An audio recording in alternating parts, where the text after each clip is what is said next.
ভিডিওটিতে ক্লিক করার জন্য আপনাদেরকে জানাই অসংখ্য ধন্যবাদ। আপনারা দেখছেন আপনাদের প্রিয় ইউটিউব চ্যানেল এমপ্লয়ার সাপোর্টার। এখানে আপনারা প্রত্যেকদিন সরকারি কর্মচারীদের ডিএ, বেতন বৃদ্ধি, যোজনা, প্রকল্প, ছুটি, সরকারি আপডেট, সরকারি নোটিফিকেশন প্রতিদিনের জন্য পাবেন। তাই অবশ্যই এমপ্লয়ার সাপোর্টার ইউটিউব চ্যানেলটিকে সাবস্ক্রাইব করে পাশে থাকা বেল আইকনটিতে প্রেস করে রাখবেন প্রত্যেকদিন সরকারি কর্মচারীদের লেটেস্ট আপডেট পাওয়ার জন্য। তো ফ্রেন্ডস, ইতিমধ্যেই রাজ্য সরকারি কর্মচারীদের দারুণ খুশির খবর। ভিডিওটি সম্পূর্ণ দেখবেন যে চলাকালীন কোভিড-19-এর সময় কিন্তু যে বকেয়া ডিএ কেন্দ্র এবং রাজ্য সরকারি কর্মচারীদের বকেয়া বাকি ছিল, সেই বকেয়া ডিএ নিয়ে বড় আপডেট আছে এবং পেনশনভোগীদের নতুন পেনশন নিয়ে বড় আপডেট আছে। ভিডিওটি সম্পূর্ণ দেখবেন।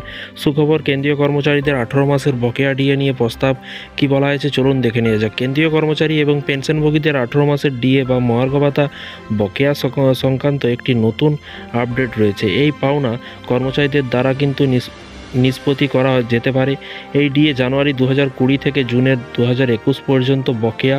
অর্থ মন্ত্রণালয়ে এটা বাড়ালে কর্মচারীদের বেতন অনেকটাই বাড়তে পারে বলে মনে করা হচ্ছে। ভারতীয় মজদুর সংঘের সাধারণ সম্পাদক মুকেশ সিং অর্থমন্ত্রী নির্মলা সীতারামনের কাছে একটি চিঠি লিখেছেন এবং বলেছেন যে করোনা মহামারী চলাকালীন সরকারি কর্মচারী এবং অবসরপ্রাপ্তদের ফিরিয়ে দেওয়া উচিত, অবসরপ্রাপ্তদের ডিএ ফিরিয়ে দেওয়া উচিত, এরকমটাই কিন্তু চিঠিতে বলা হয়েছে। তিনি কোভিড-19-এর সময় তাদের কিন্তু আবেদন এবং দেশের প্রচেষ্টাকে সমর্থন করার ক্ষেত্রে তাদের কিন্তু ভূমিকার উপর জোর দেন এবং 18 মাসের ডিএ নিয়ে আলোচনা প্রস্তাবে বলা হয়েছে যে 25শে জানুয়ারি কেন্দ্রীয় সরকারি কর্মচারী এবং পেনশনভোগীদের মহার্ঘ ভাতা বকেয়া নিয়ে কিন্তু বিস্তারিত আলোচনা করা হবে। এই বকেয়া 18 মাসের সময়ে কিন্তু সাথে সম্পর্কিত এবং মহামারী চলাকালীন কিন্তু আর্থিক চাপের কারণে কিন্তু ডিএ এবং ডিআরএস রিলিফ পেমেন্ট স্থগিত করা হয়েছিল। তো ফ্রেন্ডস, চিঠি দেওয়া হয়েছে নির্মলা সীতারামনকে, কেন্দ্রীয় অর্থমন্ত্রীকে।